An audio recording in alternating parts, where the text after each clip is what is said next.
Hi friends, எல்லோரும் எப்படி இருக்கீங்க? நல்லா இருப்பீங்க. பேசும் கிரகங்களிலிருந்து உங்கள் நித்யா ராஜேந்திரன். ஃப்ரெண்ட்ஸ், நம்ம மாரகாதிபதி அப்படிங்கிற விஷயங்களை பற்றி பார்த்துட்ருக்கோம் இல்லைங்களா? எந்தெந்த ராசிகளுக்கு யார் மாரகாதிபதியாக வராங்க அப்படிங்கிறத பார்த்துட்டோம். ஏன் ராகு கேது மாரகாதிபதிகளாக வரலை அப்படிங்கிற விஷயத்தையும் நம்ம நேற்று பார்த்தோம் இல்லைங்களா? ஓகே ஃப்ரெண்ட்ஸ், இப்போ இன்னும் அதுக்கு அடுத்த விஷயமான நட்சத்திரங்களை பற்றி பார்க்கலாம். ஓகேங்களா? இதையும் நல்லா கவனமாக பாருங்கள். இதில் தான் நிறைய விஷயங்கள் இருக்குது. ஓகேங்களா ஃப்ரெண்ட்ஸ்? இந்த கட்டங்கள் எல்லாத்துலேயுமே 3 நட்சத்திரங்களாக 27 நட்சத்திரங்கள் இதை சுற்றி இருக்குது அப்படிங்கிறது உங்களுக்கு தெரியும் இல்லைங்களா? அது என்ன நட்சத்திரங்கள், அது என்ன பாதங்கள், எங்கே நட்சத்திரங்கள் இருக்குது அப்படிங்கிறது எல்லாம் ப்ளேலிஸ்ட்டில் அதுக்கான வீடியோஸ் இருக்குது. அது போய் பாருங்கள். அப்போ உங்களுக்கு இதெல்லாமே நல்லா புரியும் ஃப்ரெண்ட்ஸ். ஓகேங்களா? அந்த மாதிரி ஒவ்வொரு கட்டத்துலேயும் 3 நட்சத்திரங்கள் இருக்குது இல்லைங்களா? அந்த நட்சத்திர ரீதியாக இந்த மாரகாதிபதி எப்படி செயல்படுறாரு அப்படின்னு சொல்லி நம்ம இந்த பதிவில் பார்க்கலாம். ஃப்ரெண்ட்ஸ், முதல்ல மேஷத்துலேருந்து ஆரம்பிக்கலாம். கேதுவுடைய நட்சத்திரமான அஸ்வினி, சுக்கிரனுடைய நட்சத்திரமான பரணி, சூரியனுடைய நட்சத்திரமான கிருத்திகை, அது 3மே இந்த ஒரு மேஷ கட்டத்தில் 9 பாதங்கள் வச்சு இருக்குது அப்படிங்கிறது உங்களுக்கு தெரியும் இல்லைங்களா? முதல் 4 பாதங்கள் கேது ஃப்ரெண்ட்ஸ். ஓகேங்களா? 4 பாதங்கள் கேது வரும். அடுத்த 4 பாதங்கள் சுக்கிரன், அடுத்து ஒரு பாதம் சூரியன். இப்போ இந்த 4 பாதங்கள் முதல் நட்சத்திரமான கேதுவோடது. ஓகேங்களா? இந்த கேதுவுடைய நட்சத்திரத்தில் ஒரு ஜாதகர் பிறக்கிறாரு அப்படின்னு வச்சுக்கோங்களேன். அஸ்வினியுடைய முதல் பாதத்தில் ஒரு ஜாதகர் பிறந்தார் அப்படின்னா அவருக்கு 7 வருடங்கள் கேது தசை. 2ஆம் பாதத்தில் பிறந்தார் அப்படின்னா ஒரு 5.25 வருடங்கள் கேது தசை. 3ஆம் பாதத்தில் பிறந்தார் அப்படின்னா 3.5 வருடங்கள் கேது திசை. 4ஆம் பாதத்தில் பிறந்தார் அப்படின்னா ஒரு 1.25 வருடங்கள் தான் கேதுவுடைய தசை இருக்கும் ஃப்ரெண்ட்ஸ். ஓகேங்களா? இப்போ 4ஆம் பாதத்தில் ஒரு குழந்தை பிறக்குதுன்னு வச்சுக்கோங்க. இந்த 4ஆம் பாதத்தில் ஒரு குழந்தை பிறந்தது அப்படின்னா அந்த குழந்தை 1.25 வருடங்களில் சுக்கிர தசைக்குள்ளே போயிடும் ஃப்ரெண்ட்ஸ். ஓகேங்களா? இங்கே அடுத்தது கேதுவுடைய அடுத்த நட்சத்திரமான சுக்கிரன் தானே. அப்போ அந்த சுக்கிர தசைக்குள்ளே அந்த குழந்தை போயிடும். இந்த மேஷத்துடைய மாரகாதிபதி யார் அப்படின்னு சொல்லி பார்த்தீங்கன்னா சுக்கிரன். அந்த சுக்கிரன் இங்கே ரெடியாக இருக்கார். 1.25 வருஷத்தில் அந்த குழந்தை சுக்கிர தசைக்குள்ளே போனதுமே மாரகாதிபதியுடைய திசை வேலை செய்ய ஆரம்பிச்சிடும் இல்லைங்களா? இப்போது இந்த மாரகாதிபதி அவருக்கு என்ன மாதிரி இருப்பார் அப்படின்னு சொல்லி நம்ம பார்க்கணும். அப்படின்னா அதாவது மாரகத்தை கொடுத்துருமா அல்லது மாரகத்தை போன்ற கஷ்டத்தை கொடுத்துருமா அப்படின்னு சொல்லி பார்க்கணும். அப்படின்னா என்னென்ன விஷயங்கள் இதில் இருக்குது அப்படின்னு சொல்லி பார்க்கணும். அப்படின்னா அந்த லக்னம் நல்லா இருக்கான்னு பார்க்கணும், 8ஆம் பாவம் நல்லா இருக்கான்னு பார்க்கணும், ஆயுள்காரகனான சனி எப்படி இருக்காருன்னு பார்க்கணும், ஆத்மகாரகனான சூரியன் எப்படி இருக்காருன்னு பார்க்கணும். இந்த மாதிரி பல விஷயங்கள் நம்ம பார்த்து தான் அந்த மாரகாதிபதி எப்படி வேலை செய்வார் அப்படின்னே நம்மளால் சொல்ல முடியும். ஓகேங்களா?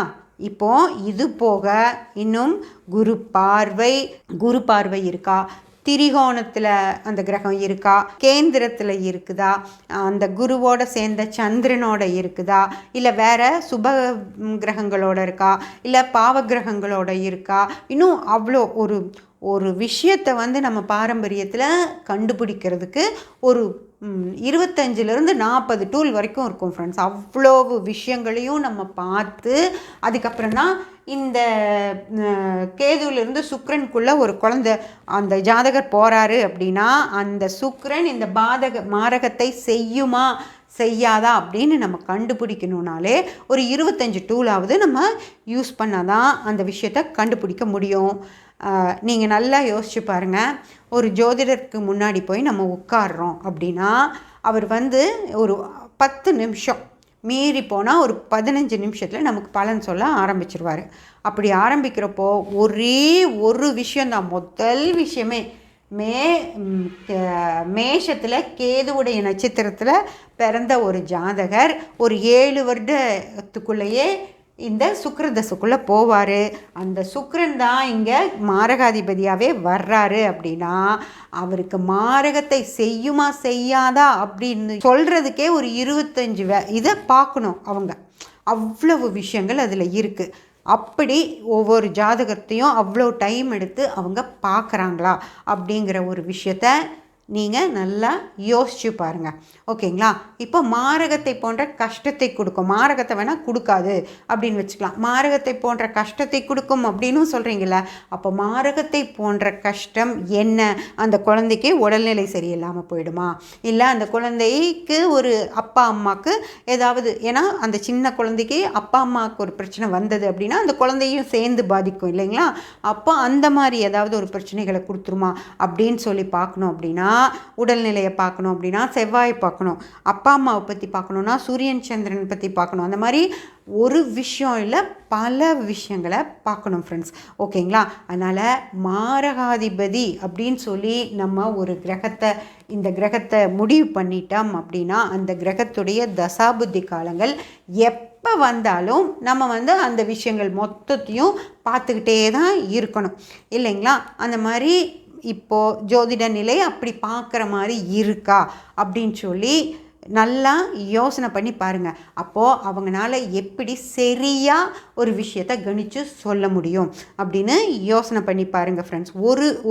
ஒரு விஷயமோ 2 விஷயமோ இருந்தது அப்படின்னா அதை ஈஸியாக நம்ம இது இல்லை அது அப்படின்னு கணிச்சிட முடியும். ஆனால் ஒரு 25 விஷயத்தை வச்சுக்கிட்டு அந்த அதே காலகட்டத்திலேயே சுக்கிரனுடைய காலகட்டத்திலேயே இருக்குது அப்படிங்கிறப்போ அந்த மாரகாதிபதியை அவரே வர்றாரு. அப்படி அதே ஒரு நட்சத்திரத்துக்குள்ளே அந்த தசைக்குள்ளே அந்த ஜாதகர்கள் போகும்போது அங்கே மாரகம் செய்யுமா செய்யாதா அப்படின்னு சொல்லி எப்படி அவங்க கணித்து சொல்ல முடியும் அப்படின்னு சொல்லி யோசனை பண்ணி பாருங்கள். அதாவது நம்ம போய் உட்காந்து ஒரு 15 நிமிஷம் மீறி அவ்வளோதான் எடுத்துக்க முடியும். அதுக்கு மேலே ஒரு ஜோதிடர் பார்த்துட்டு இருந்தாலும் நம்மளும் பொறுமையாக உட்காந்துட்டு இருக்க மாட்டோம்.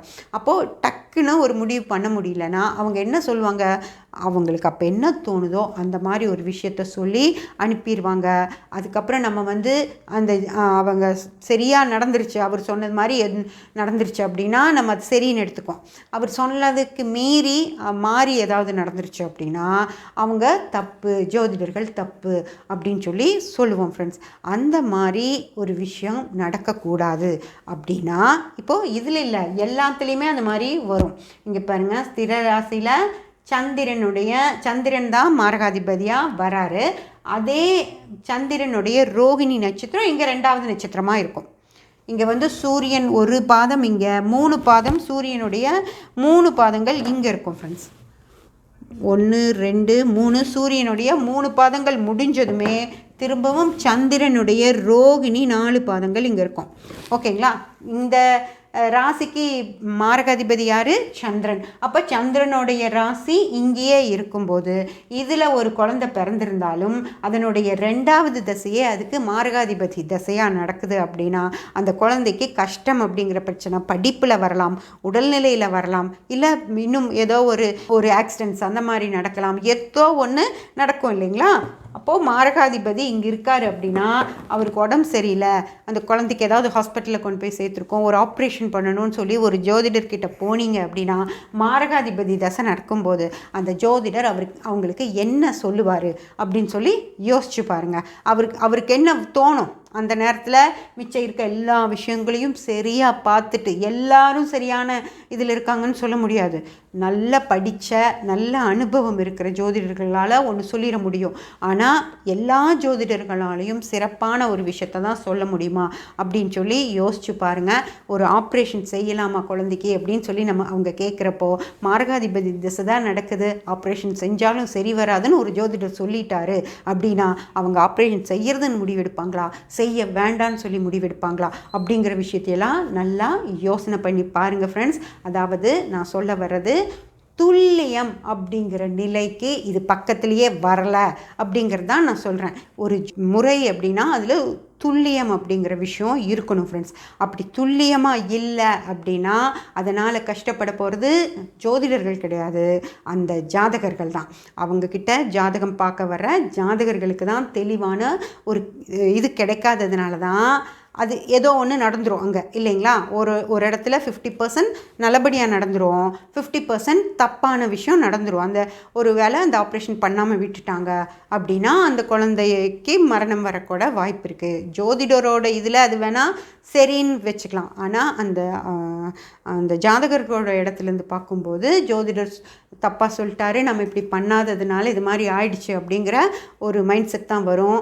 அப்போ என்ன சொல்லுவாங்க அப்படின்னா, ஜோதிடம் யார் போய் ஜோதிடர் கன்சல்ட் பண்ண சொன்னது, தேவையில்லாமல் போய் பண்ணி இப்படி பண்ணி வச்சுட்ட, அதனால் அந்த ஜோதிடமே தப்பு, ஜோதிடம்ங்கிற விஷயமே தவறு அப்படின்னு சொல்லிகிட்ருப்பாங்க இல்லைங்களா. அந்த மாதிரி இன்னும் இப்போ நம்ம நிறைய கேட்டுட்ருக்கோம், ஜோதிடம் தெரியல, ஜோதிடம் பார்க்காதீங்க அப்படின்னு சொல்கிற விஷயங்களை நம்ம நிறைய கேட்டுக்கிட்டு இருக்கோம். அப்படி பொதுவாக ஒரு முறையால் அந்த ஒரு கலையே தவறானது அப்படின்னு சொல்கிற மாதிரி ஆயிடுது ஃப்ரெண்ட்ஸ். அதை தான் நான் என்ன சொல்ல வரேன்னா, அந்த கலை ஒரு அற்புதமான கலை தான். ஆனால் அதை பார்த்துக்கிட்டு இருக்க முறை இருக்குது இல்லைங்களா, அந்த முறை தான் இன்றைக்கி தவறாக இருக்குது. அந்த முறையிலிருந்து மாறி துல்லியமான முறைகள் நிறையா வந்துருச்சு. அதில் பார்த்தா அந்த முறைக்கு அந்த இப்போது இந்த மாரகாதிபதி அப்படின்னு சொல்கிற விஷயம் வேறு மாதிரி ரொம்ப, அதாவது ஈஸியாக நம்ம அந்த மாரகாதிபதியை புரிஞ்சிக்க முடியும். அந்த மாதிரி ஒரு எளிமையான முறைகளெல்லாம் வந்துருச்சு. அது என்ன, அந்த முறையில் நம்ம எப்படி இந்த மாரகாதிபதியை பார்க்கலாம் அப்படிங்கிற விஷயங்களை உங்களுக்கு நாளைக்கு பதிவில் நான் இன்னும் தெளிவாக சொல்கிறேன் ஃப்ரெண்ட்ஸ். சப்ஸ்கிரைப் பண்ணி பெல் பட்டன் ப்ரெஸ் பண்ணி வச்சுக்கோங்க. அப்போ தான் நான் போடுற எல்லா பதிவுகளும் உங்களுக்கு கிடைக்கும். லைக் பண்ணி ஷேர் பண்ணி கமெண்ட் பண்ணிங்கன்னா எனக்கு சப்போர்ட்டிவாக இருக்கும். Thank you friends.